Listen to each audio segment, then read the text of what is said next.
Hi and welcome. So today I want to share with you a bit more about the emotional eating journey and how we can move past obstacles that might appear to us. And this could be from other people.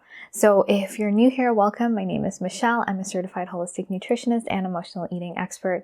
And I wanted to share a bit more on this topic because I noticed that when clients are on this journey or before they start their emotional eating journey, they get really caught up in maybe what others might think.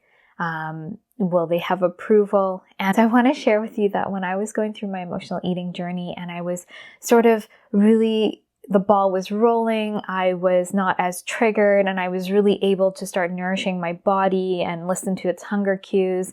And I was changing the way I was eating to nourish my body more because I could see how different foods made me feel. I started to get a lot of comments from women, friends, coworkers, other women about the way I was eating. And something about the way I was being was really triggering them. And so luckily before and as I was going through this journey, what I learned was, because I had sort of stumbled on this before, was that if I feel good eating the way I eat, then it's all about me. I'm feeling good. Whatever I eat doesn't impact someone else. It doesn't, take away from them. I don't have to change the way I'm eating to please someone else or make them feel comfortable because the food is going into my body. And so I kept, nourishing my body and eating, changing the way I was eating. And I knew that part of the reason I was getting these comments was that I was changing and maybe I was triggering others because they wanted to do what I was doing or they wanted to make a change and they couldn't do it. And they wanted to sort of pull me back in some way, whether subconsciously or more consciously, back to where I was so that they wouldn't have to look at what they needed to change or what they needed to do. And so this is something that I see with clients, that when they're eating and they're changing, the way they're eating and they're moving through their emotional eating, because a part of it is changing the way, we're eating and really being, nourishing ourselves, moving away from those triggers around nourishment and really tuning into our body. We might trigger others who are sort of still in that mindset.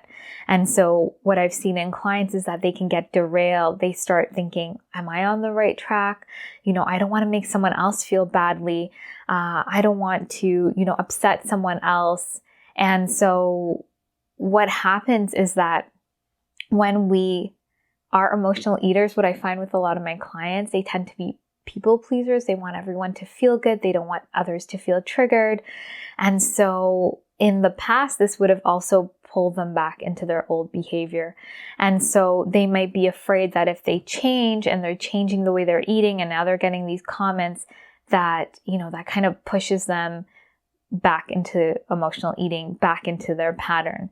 And so what I want to say again, what I learned in my journey was that what I'm doing feels good in my body and it is something good for me, and me moving through this journey is something good for me. And so we want to really be aware of that and keep coming back to ourselves, because if their judgments are triggering us as well, so we're triggering them by changing, and then their judgments are triggering us, then there's something inside of us that's still unresolved. So we need to be really committed to our path, really clear, and have lots of support around us, helping us move in this new direction.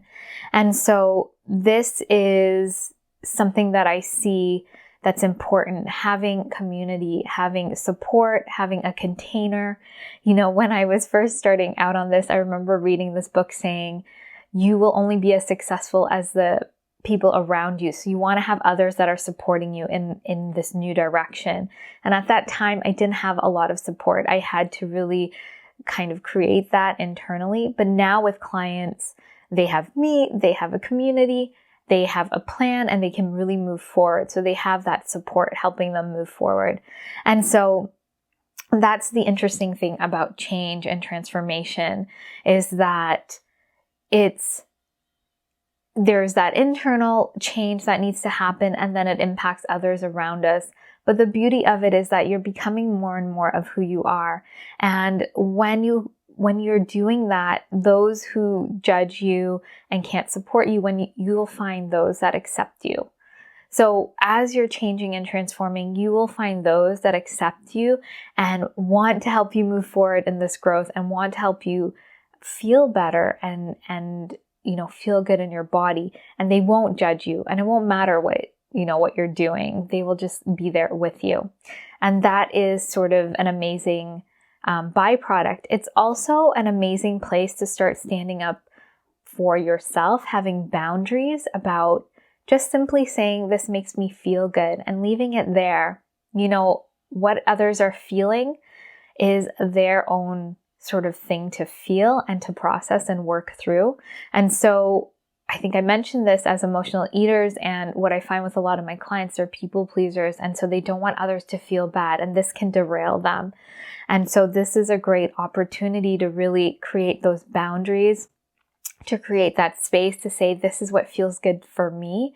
And, I'm sorry it's triggering you, if you can say that, and just let them sort of work it out on their own. And if they're not there to support you for the rest of your journey, then, there are more aligned, authentic people out there that'll be there to support you and, help you on your journey and really celebrate your growth.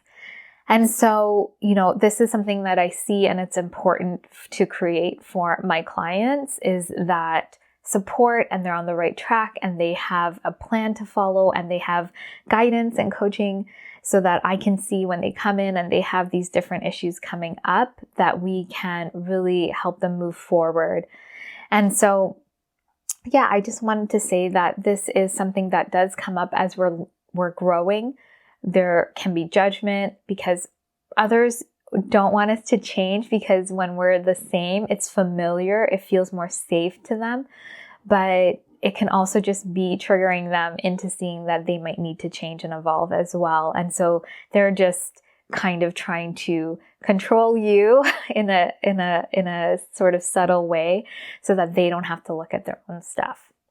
So the emotional eating journey is really nuanced, and each of my clients, when they come in, they have different things that happen. They might have really supportive people around them. They might not. And, they don't have that specialized support, sort of knowing how the journey goes. So having that really accelerates your growth and helps you move through this issue, this emotional eating, and helps you really come back to, again and again, feeling good in your body and around food. So I would love, if this is resonating with you, I'd love to invite you to check out the Emotional Eating Evolution program. This is my signature program. It is full of lots of support and guidance to help you move through your emotional eating so you can feel free, confident, at ease in your body and around food. So I will put the link for that below. And if you feel like you're ready and you need this support and guidance, and you're ready to commit to resolving your emotional eating, I'd love to invite you to book in an emotional eating assessment call to see, if you are a good fit for the program and how we can support you. So I'll leave those links below. And if you have any questions, please leave them below as well.